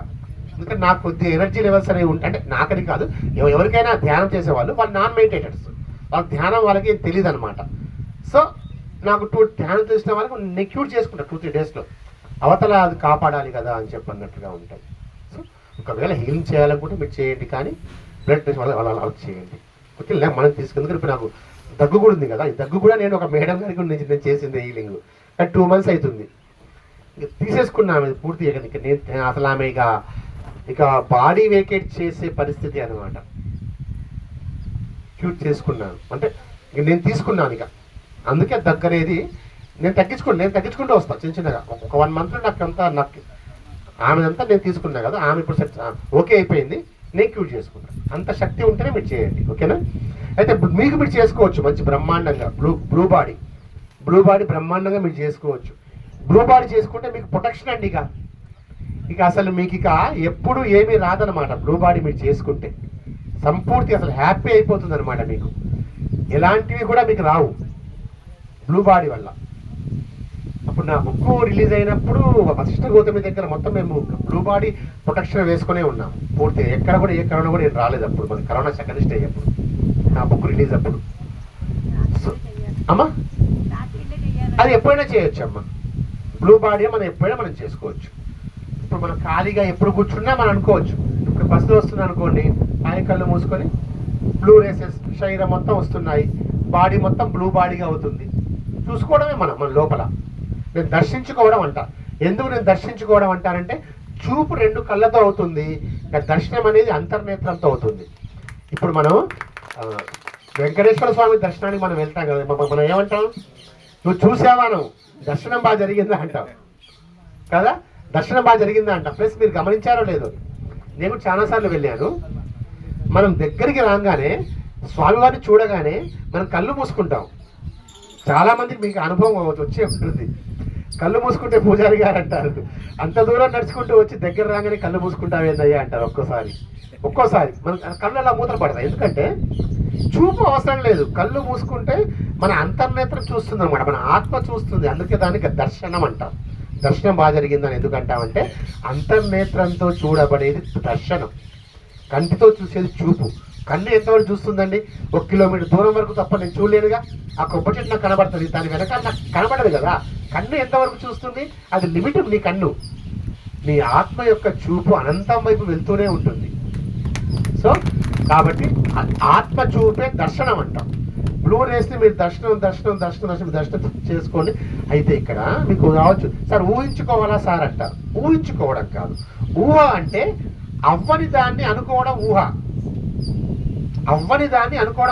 ఫర్ ఎగ్జాంపుల్ నేను ఉన్నా అనుకోండి, నేను కళ్ళు మూసుకొని నేను ఒక సినిమాలో సూపర్ స్టార్ అయ్యాను అని చెప్పి నేను అనుకున్నా అనుకోండి, అది ఊహ అవుతుంది. అది అవ్వదు కదా. నేను ఒక రజనీకాంత్ లాగా సినిమాలో యాక్ట్ చేస్తున్నా చెప్పి కళ్ళు మూసుకొని మొత్తం ఊహించుకోవచ్చు, అది ఊహ. అవ్వనిది అనుకోవడం ఊహ. కానీ జరిగేదాన్ని చూడడము ఊహ కాదు, చిత్రీకరణ అంటారు. విజువలైజేషన్ అంటారు దాన్ని మనం దర్శనము అంటాం. దర్శనం అంటే జరిగేదాన్ని మన కన్ను చూడలేదు కాబట్టి రెండు కళ్ళు మూసుకొని దివ్య చక్షువుతో చూడడమే దర్శనము. ఓకేనా? అలా దర్శనం, ఆత్మజ్యోతిని కూడా అలాగే దర్శనం చేసుకోవాలి మనం, రైట్? బ్లూ బాడీని కూడా అలాగే దర్శనం, బ్లూ బాడీ శివ బాడీని కూడా మనం అలాగే దర్శనం చేసుకోవాలి. ఇంకా నెక్స్ట్ ప్రేమకు సంబంధించింది కూడా ఉంటుంది. ప్రేమకు సంబంధించింది చెప్పిన తర్వాత మనం ప్రాక్టికల్లోకి వెళ్దాము. ఒక హాఫ్ అన్ అవర్ నేను చేయిస్తాను. ప్రేమ నేను చెప్పాను కదా, నేను ప్రేమకు సంబంధించి ఒక లైవ్ ఎగ్జాంపుల్ నేను చెప్తాను మీకు. నేను చెప్పాను కూడా ఈ లైవ్ ఎగ్జాంపుల్, నా జూమ్ వినే వాళ్ళకి తెలిసే ఉంటుంది. నేను అప్పుడప్పుడే కొత్తగా వచ్చాను, అంటే క్లాసెస్ నేను చెప్పలే కదా, క్లాసెస్ ఈ మధ్య క్లాసులు చెప్తున్నా నేను. అంటే సబ్జెక్టు మొత్తం నేర్చుకున్నాను, నా ద్వారా గురువులు చెప్పించగలరు. నేను చెప్పండి ఇంకొక విషయం గుర్తుపెట్టుకోవాలి మాస్టర్స్, నేను ఎప్పుడు నా సొంత తెలివితేటలతో, నా సొంత బుద్ధితో, సొంత పరిజ్ఞానంతో క్లాసులు చెప్పడం లేదు. నా తెలివి, నా బుద్ధి నేను క్లాస్ చెప్పడానికి ఉపయోగపడుతుంది అంతే. గురువులు నా ద్వారా చెప్పిస్తున్నారు క్లాసెస్. ఎందుకంటే మీరు దీన్ని అర్థం చేసుకోవచ్చు కూడా. మీరు ఎలా అంటే క్లాస్ చెప్పినప్పుడు ఆ తర్వాత నేను చాలా డిఫరెన్స్గా ఉంటుంది, నా మాట కానీ చూపు కానీ తేడాగా ఉంటుంది, మీరు గమనించవచ్చు. మాస్టర్స్ నా ద్వారా చెప్పిస్తారు, అప్పుడు నా ఇంటెలిజెన్స్, నా బుద్ధి అక్కడ ఉంటుందన్నమాట. ఇది పర్ఫెక్ట్ క్లాస్ అయినప్పుడు సంపూర్తిగా. సో అప్పుడు నా ద్వారా క్లాసులు చెప్పబడుతున్నటువంటి ప్రారంభంలో ఒక మేడం గారు నాకు, అంటే వాళ్ళ అక్కగారు రామ్తా సబ్జెక్టు బాగా విన్నారు, సిస్టర్ కోసం నాకు కాల్ చేశారు. సార్ ఇట్లా మా సిస్టర్ మీతో మాట్లాడుతుంది అంట, ఒక కుటుంబ సమస్య ఉంది సార్, మీరు టైం ఇవ్వగలరా అంటే, అప్పుడు ఆ కరోనా టైమే కాబట్టి మనకి స్కూల్ కూడా ఏం లేకుండే, ఇంట్లోనే ఉన్నాం ఖాళీగా కాబట్టి, ఓకేనమ్మా నేను మాట్లాడతాను, రెస్పాండ్ ఇస్తాను, నాకు ఫోన్ చేయమని చెప్పండి అన్నాను. వారు ఫోన్ చేశారు. ఆ అమ్మాయిది second marriage. First marriage breakup అయిపోయింది, సెకండ్ మ్యారేజ్. ఆస్తిపాస్తులు ఉన్నాయి కాబట్టి అబ్బాయి ఏం చేశారంటే, ఆస్తి ఉంది కదా అని చెప్పి చూసి పెళ్లి చేసుకున్నాడు. కానీ ఏనాడు కూడా ప్రేమగా లేడంట. తిట్టడము అండ్ కొట్టడము, దగ్గరికి కూడా రానియకపోవడం, అంటే కాపురం కూడా ఏమి చేయట్లేదు. ఇక అత్త వాళ్ళు కూడా నార్మల్ కొన్ని చూడిపోటి మాటలు అంటుంటారంట. కానీ అబ్బాయి మాత్రం విపరీతంగా ఆయన వాడు కొట్టేవాడంట, అటు సందర్భం ఉన్నా లేకపోయినా కొట్టేవాడంట. ఎందుకంటే ఆ అబ్బాయికి కూడా వేరే ఒక ఎఫ్ఐఆర్ ఉండేదంట. తను అనుకున్న అమ్మాయిని పెళ్లి చేసుకోలేకపోయాడు, ఇంట్లో వాళ్ళు డబ్బు కోసం ఈ అమ్మాయి నుంచి పెళ్లి చేశారు అన్న ఉద్దేశంతో ఈ అమ్మాయి మీద కోపం పెంచుకున్నాడు, తిట్టేవాడు, కొట్టేవాడు ఇట్లా. అసలు ఆ అమ్మాయి నాకు ఫోన్ చేసిన తర్వాత తను చెప్పింది, మొత్తం చెప్పమ్మని చెప్పిన తర్వాత, సార్ ఇది నాకు సెకండ్ మ్యారేజ్, నేను మళ్ళీ వద్దు అనుకుని ఇంటికి పోలేను. ఎందుకంటే ఆల్రెడీ ఒక మ్యారేజ్ కొలాప్స్ అయింది, ఇంట్లో వాళ్ళు ఎట్లా ఒకటి అడ్జస్ట్ చేశారు, సెకండ్ ఇది. ఇప్పుడు నేను వద్దు అనుకుని వెళ్తే ఇక ఇంట్లో వాళ్ళని చాలా ఇబ్బంది పెట్టింది అన్నయ్య సార్. కానీ ఇక్కడ నేను తట్టుకోలేకపోతున్నాను ఆ టార్చర్ని, చాలా ఇబ్బందిగా పెడుతున్నాడు, చాలా నేను ఎంత ప్రేమగా ఉందామనుకున్నా కూడా దగ్గరికి కూడా ఏం రానివ్వట్లేదు సార్. ఇది పద్ధతి, నన్ను ఏం చేయమంటారు? అసలు నాకు సూసైడ్ చేసుకోవాలనిపిస్తుంది సార్ అన్నదాన్ని. ఇంటికి వెళ్ళి తల్లిదండ్రులకి బాధ కలిగించడం కంటే నాకు సూసైడ్ చేసుకోవాలనిపిస్తుంది. ఇదంతా నిజంగా జరిగిన విషయం అండి. ఇక్కడ నాకు అబద్ధం రాదు, వాగ్దేవి నాట్యం ఆడుతుంటుంది, ఇక్కడ అబద్ధం రాదు, నాకు ఉన్న విషయం చెప్తున్నాను. అన్నప్పుడు నేనేమన్నానంటే, సరేనమ్మా మరి నాకు కూడా, నేను ఇప్పుడు చెప్తున్నా కదా క్లాసెస్, నాకు కూడా ఇంకా తెలీదు, నేను గురువులను అడిగి చెప్తాను అన్నాను. అది నా అదృష్టం కావచ్చు, ధ్యానంలో కూర్చున్నప్పుడు ఏదైనా ఆ గురువుని నేను పిలిచి మాట్లాడవచ్చు, అది బహుశా నా పూర్వజన్మ అదృష్టం కావచ్చు. అది నాకు అదొకటి విద్య ఉంది. సో దాని ప్రకారంగా అప్పుడు రామ్తానే ఎక్కువగా నేను పిలుస్తూ ఉంటాను. ఏదైనా వచ్చినా కూడా రామ్తా నాకు ఇది ఆన్సర్ కావాలి అంటే, ఆయన రూపం నాకు కనబడదు, నాకు జవాబు వస్తుంది, నాకు ఏదో ఒక రూపం జవాబు వస్తుంది.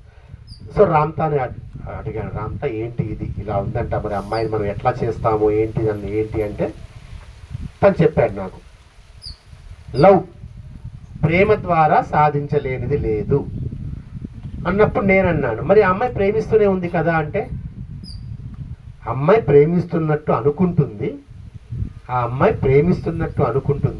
నిజంగా ఆ అమ్మాయి కూడా స్వచ్ఛంగా ప్రేమించడం లేదు, స్వచ్ఛమైన ప్రేమ లేదు అక్కడ. అక్కడ అవసరం కోసం మాత్రమే, ఎగ్జిస్టెన్స్ కోసం మాత్రమే ప్రేమ ఉంది. సో లవ్ అమ్మాయిలో ఎప్పుడైతే ఇక ప్రేమ విచ్చుకుంటుందో సహజంగానే అన్నీ సర్దుకుంటాయని చెప్పారండి. నాకు విన్నాను మాట ఓకే, నాకు నమ్మబుద్ధి కాలేదు. అది ఎలా సాధ్యమవుతుంది, వాడు కొడుతుంటాడు కదా అనుకుంటా. సరే మనకి ఏదైనా రామ్తా చెప్తే శిలాశాసనం కాబట్టి మాట. మళ్ళీ అమ్మాయికి ఫోన్ చేసి నేనేమన్నానంటే, అమ్మా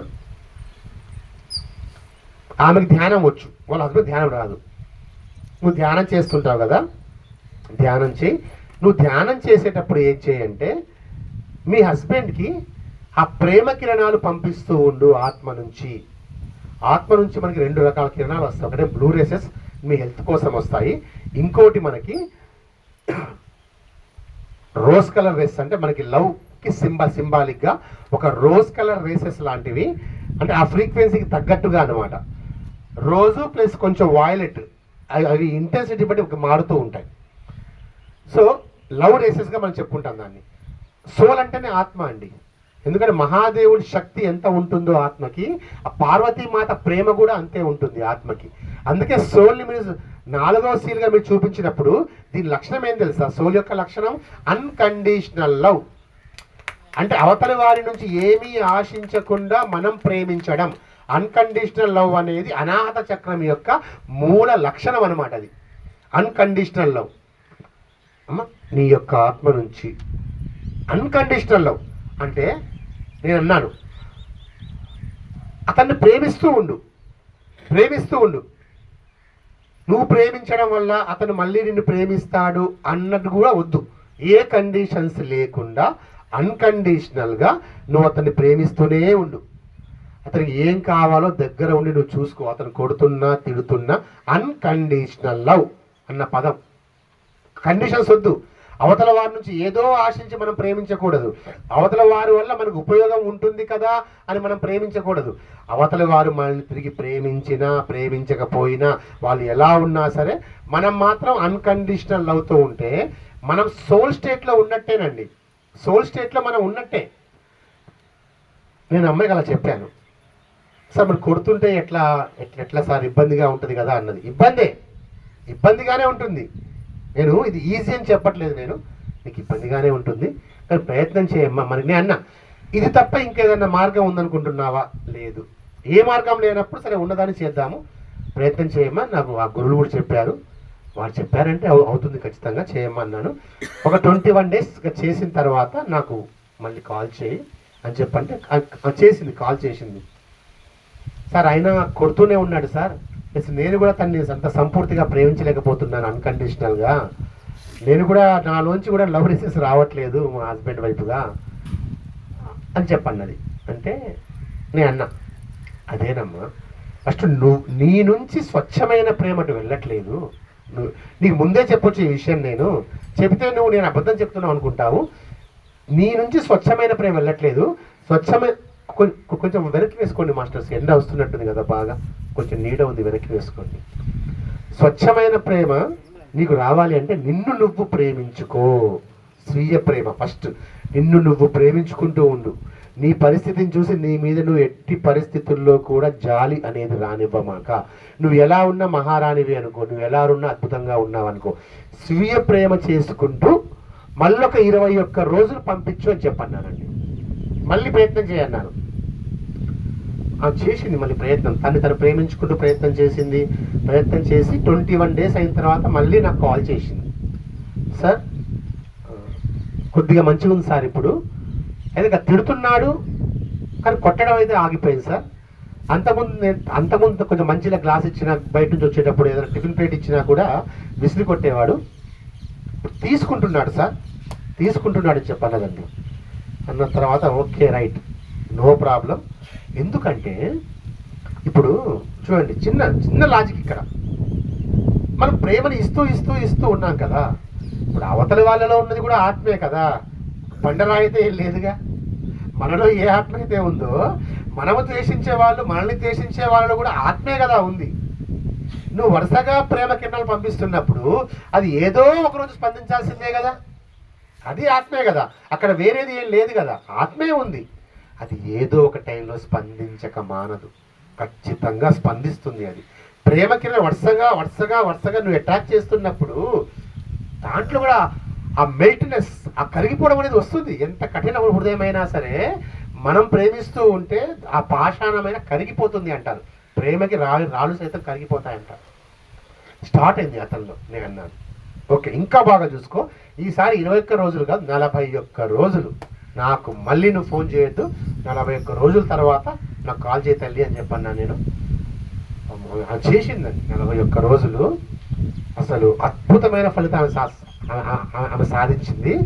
41 రోజుల్లో ఫస్ట్ అత్తగారుగా మారింది, అత్తగారిని ప్రేమించేది, అత్తగారికి ఆమె సేవ చేసేది, ఏం ఆశించకపోయేది. అంటే ఇక్కడ చూడండి, అన్కండిషనల్ లవ్.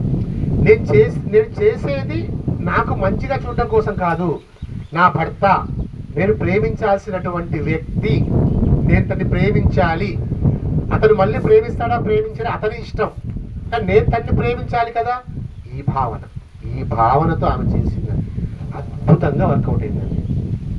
41 రోజులు ఆమె ఫోన్ చేసింది, సార్ చాలా బాగుంది సార్, సంపూర్తి మార్పు వచ్చిందని చెప్పన్నది. మా ఊరికి దగ్గరలోనే అన్నమాట వాళ్ళ ఊరు.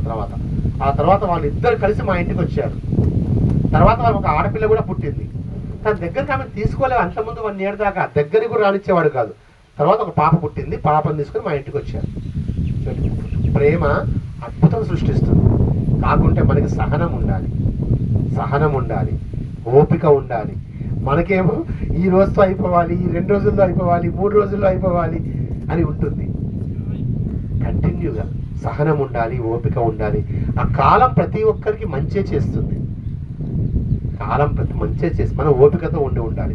సో అందుకనే ద్వేషం ఎక్కడైనా ఉంది అంటే ప్రేమ కిరణాలు పంపించండి. సరే మీకు ఆధ్యాత్మికత ఏం తెలుసో, ఆత్మ గురించి తెలియదు, ఆధ్యాత్మికత తెలుసా, మీకు ఏమీ తెలియదు. ముగ్గురిని గనక మీరు ఒక 3 విషయాలు మీరు ప్రేమించగలిగితే మీకు ఏమీ తెలియకుండా పర్లేదండి, అన్ని తెలిసినట్టే. మీకు రాంతా తెలియదు, సేత్ తెలియదు, పత్రిజీ గారు తెలియదు, ధ్యానం అసలు ఏం తెలియదు. ముగ్గురిని ప్రేమించండి చాలు. మానవుడిగా భూతలం మీద జన్మ తీసుకున్నందుకు మీ ఈ జన్మ సార్థకత కిందికి వస్తుంది. ముగ్గురిని ప్రేమించాలి మనం అన్కండిషనల్గా. మొదటిది, నీకు జన్మనిచ్చిన నీ తల్లిని, నీ జన్మకు కారణమైన నీ తండ్రిని, మీ రక్తం పంచుకు పుట్టిన నీ సోదరులని అన్కండిషనల్గా నువ్వు ప్రేమించాలి. ఎందుకు తల్లిదండ్రులు మనం ప్రేమించాలి? తల్లి మన జన్మనికి ఫస్ట్ తల్లికి ఇవ్వాలండి, తండ్రికి కూడా తల్లికి. ఎందుకంటే మన యొక్క శరీరంలో ఒక చోటు నీకు ఇచ్చి, నువ్వు పెరిగి పెద్ద అయ్యేదాకా నిన్ను పోషించి, తన గర్భాన్ని ఒక ఆలయంలాగా చూసి, నీకు తన శ్వాసనిచ్చి, తన యొక్క ఆయుష్ని ఇచ్చి నిన్ను భూమి మీద తీసుకొచ్చింది అంటే, ఒక ఆత్మకు జన్మనిచ్చగలిగింది అంటే అద్భుతం అండి. అందుకే తల్లికి మనం ఎప్పుడు మనం ప్రేమిస్తూనే ఉండాలి.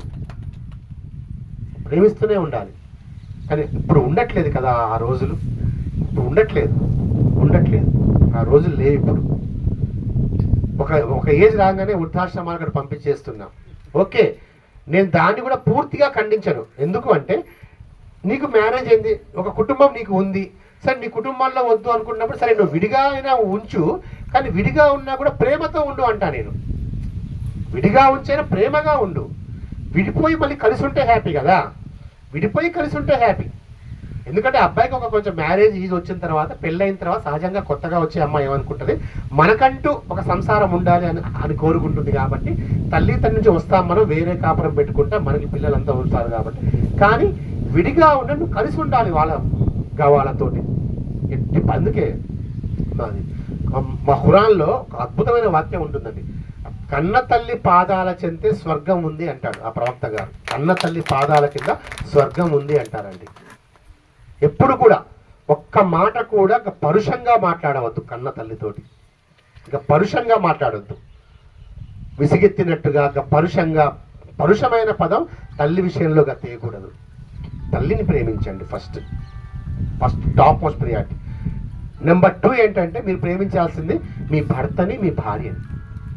మీ భర్తని, ఆడవారైతే భర్తని లేదా భార్యని గౌరవించాలి ఖచ్చితంగా. ఎందుకంటే మనం తల్లిని మాత్రమే ఎంచుకొని రాము ఇక్కడికి, మనం మన స్పౌస్ని కూడా స్పౌస్ అంటే భర్త లేదా భార్య, మన స్పౌస్ని కూడా ఎంచుకొని వస్తామండి. మన స్పౌస్ని కూడా ఎంచుకొని వస్తాం మనం. అందుకే భర్త భార్య పట్ల, భార్య భర్త పట్ల అమితమైన ప్రేమ కృతజ్ఞతతో ఉండాలి. మీకు తెలుసా, ఎన్నో మంత్రాలు ఉన్నాయి కదా మనకి. హిందూ ధర్మంలో ఎన్నో మంత్రాలు ఉన్నాయి. ప్రతి కార్యానికి ఒక మంత్రం ఉంది. కానీ విడాకులు తీసుకునేటప్పుడు మంత్రం ఏదైనా ఉందా? ఉందా? ప్రతి దానికో మంత్రం ఉందిగా. పిల్లగాడు పుట్టినప్పుడు ఉంది, ఉపనయనం చేసేటప్పుడు ఉంది, నామం పెట్టేటప్పుడు ఉంది, ఆఖరికి స్కూల్లోకి పోయేటప్పుడు కూడా ఉంది. ప్రతిదానికి ఒక మంత్రం ఉంది. మరి విడాకులకు ఎందుకు లేదు మంత్రం అంటే, అసలు మన సాంప్రదాయంలో విడాకులు అనేవి లేవండి. విడిపోవడాలు లేవు. ఎందుకంటే ఎంత పెద్ద గొడవ సంభవించినా సరే మళ్ళీ అర్థం చేసుకొని, ఓకే అమ్మా, ఎంత గొడవ జరుగుతున్నా సరే అర్థం చేసుకొని మళ్ళీ కలిసిపోవాలి. విడిపోవడాలు అనేవి అది ఎంతో ఒక పూర్తి స్థాయి అల్టిమేట్కి అయితే తప్పించి 1% మాత్రమే ప్రిఫరెన్స్ ఇవ్వాలి తప్ప, భార్య భర్తని అద్భుతంగా ప్రేమించాలి, మార్చుకోవాలి. ఒకవేళ లేకపోతే మార్చుకోవాలి, మన చేతుల్లో ఉంది కదా, మార్చుకోండి.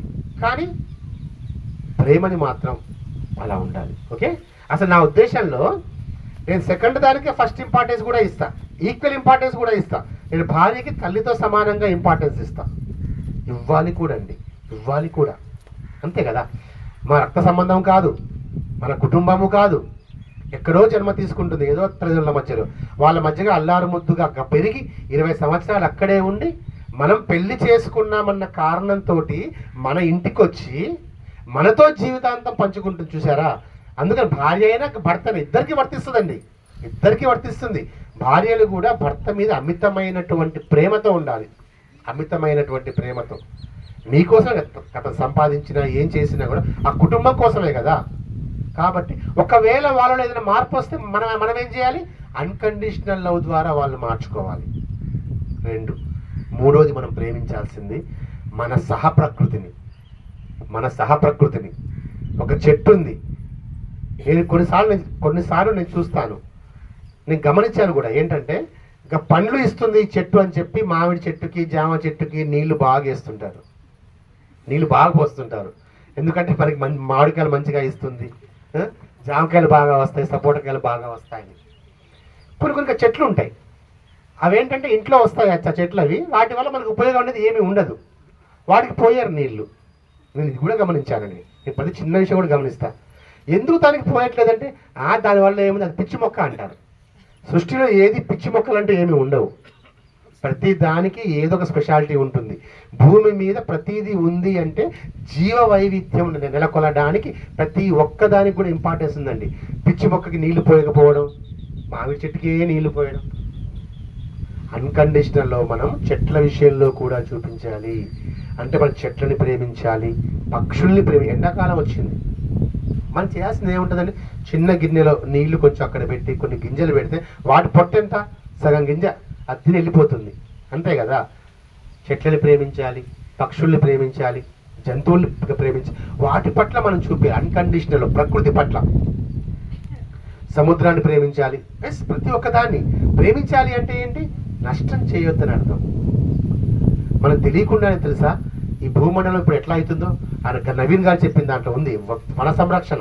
చెట్లు లేకపోవడం వల్ల టెంపరేచర్ ఎక్కువైపోయి, మీకు తెలుసా అండి, ఇంకా ఢిల్లీలో ఆక్సిజన్ వచ్చింది. ఇప్పుడు ఆక్సిజన్ రూమ్స్ వచ్చాయి. ఢిల్లీలో ఆక్సిజన్ లేదు. రూమ్లోకి వెళ్ళి ఒక అర్ధగంట, ఒక గంట ఇంత అమౌంట్ ఇచ్చి కూర్చుంటే ఆక్సిజన్ మనకి ఇస్తారు. మనం పీల్చుకొని మనం బయటికి వస్తే ఒక వారం పాటు మనం ఉంటాం. ఒకప్పుడు మనం వాటర్ని బాటిల్లో పెట్టి అమ్ముతారు అంటే మనం నమ్మామా? చిత్రంగా చూసేవారు. నీళ్ళు ఎక్కడ చూసినా నీళ్ళే ఉంటాయి కదా, నీళ్ళు అమ్మడం ఏంది అని బాటిల్లో నీళ్ళు వేసి 25 రూపీస్కి అమ్ముతుంటే మనం కొనుక్కొని తాగుతున్నాము. ఇది మనం ఆలోచించామా? అలాగే ముందు ప్రతి ఒక్కళ్ళ వీపులు సిద్ధంగా ఉంచుకోండి. ఆక్సిజన్ ట్యాంకులు పెట్టుకోవాల్సి వస్తుంది. వీపు సిద్ధంగా ఉంచుకోవాలి అక్కడ బరువు కోసం. నేను జోక్గా చెప్పట్లేదు, నిజం ఇది. ఆక్సిజన్ ట్యాంక్ పెట్టుకోవాలి, ఇక్కడ పెట్టుకోవాలి. ఎందుకు? పొల్యూషన్. ఎందుకు? మనం ప్రకృతిని ప్రేమించట్లేదు. సముద్రం చూడడానికి వెళ్తాం, ప్లాస్టిక్ అంతా అక్కడే వేస్తాం. మనం తీసుకెళ్తాం నానా గడ్డి ప్లాస్టిక్. బాటిల్ తీసుకెళ్తాం తాగడం కోసం, ఓకే తాగావు, నీ పక్కన పెట్టుకో. వచ్చేటప్పుడు లేని బరువు, పోయేటప్పుడు ఏముంటుంది, ఇంకా వచ్చేటప్పుడే నిండుగా ఉంటుంది ఆ బాటిల్, పోయేటప్పుడు నీకు ఖాళీగా ఉంటుంది కదా, మళ్ళీ తీసుకుని వెళ్ళు, ఎక్కడ వేయాలో అక్కడే వేసాయి. సముద్రంలో వేస్తాం ఆ ప్లాస్టిక్ని. సముద్రంలో ప్లాస్టిక్ వేయడం వల్ల ఎన్ని చేపలు చచ్చిపోతున్నాయో. చేపలు చనిపోవడం వల్ల ఏమైతే సముద్రం యొక్క జీవ వైవిధ్యం తగ్గిపోయి సునామీలు, తుఫాన్లు రావడం, మొత్తం ఇదంతా సంభవిస్తూ ఉంటుంది. ప్రకృతిని ప్రేమించాలండి మానవుడు. తల్లిని ప్రేమించాలి, స్పౌస్ని ప్రేమించాలి, ప్రకృతిని ప్రేమించాలి. ఈ మూడు మీరు ప్రేమించండి. మీకు ఆత్మ అంటే తెలియకున్నా ఓకే, మీకు దైవం అంటే తెలియకున్నా ఓకే, మీకు వేదాలు తెలియకున్నా ఓకే, మీకు ఏం తెలియకున్నా ఓకే. ఈ మూడు కనుక సిన్సియర్గా కనుక మీరు ప్రేమిస్తూ ఉంటే అది అద్భుతమైనటువంటి మానవ జీవితం కొనసాగే విధానం అండి. అది అందరితో ప్రేమగా, ఒక ప్రేమపూర్వకమైన మాట, ఒక ప్రేమని మనం పంపిస్తూ ఉన్నప్పుడు, right? So love rays, blue rays. So మనం ఇప్పుడు సోల్ ప్యూరిఫికేషన్ చేసుకుందాం. సోల్ ప్యూరిఫికేషన్ హాయిగా. మీరు ఏమైనా మంచిది తాగాలనుకుంటే ఇస్తున్నారు కదా, తాగేసేయండి. ప్రాసెస్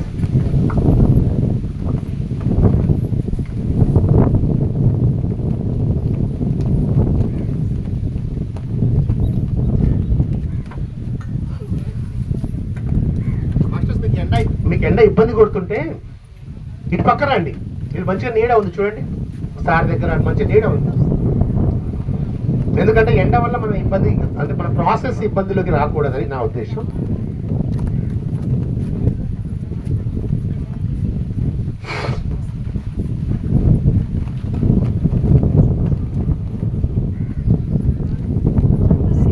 రైట్, ఎగ్జాక్ట్లీ 45 minutes మనం చేస్తామండి. ఏదైనా ప్రాసెస్ చేస్తే 45 minutes మనకి మినిమం టైం అనమాట అది. స్వామి మీకు ఎండ ఎక్కువ కొడుతున్నట్లుంది, పర్లేదండి? సో ఇక్కడ ఓకే, ఇక్కడ మీ గురించి మీ సోల్కి తెలుసు అంతే తప్ప మాకెవ్వరికి ఏమీ తెలియదు. కాబట్టి హాయిగా నిజాయితీగా మీరు కళ్ళు మూసుకొని ప్రశాంతంగా మీకు గుర్తున్నంత వరకు, ఓకేనా? ఇది మెడిటేషన్ కాదు, ధ్యానం కాదు, ఒక ప్రాసెస్. సోల్ ప్యూరిఫికేషన్ అనేది ఒక ప్రాసెస్ ఇది, రైట్? ప్రాసెస్ కాబట్టి కళ్ళు మూసుకొని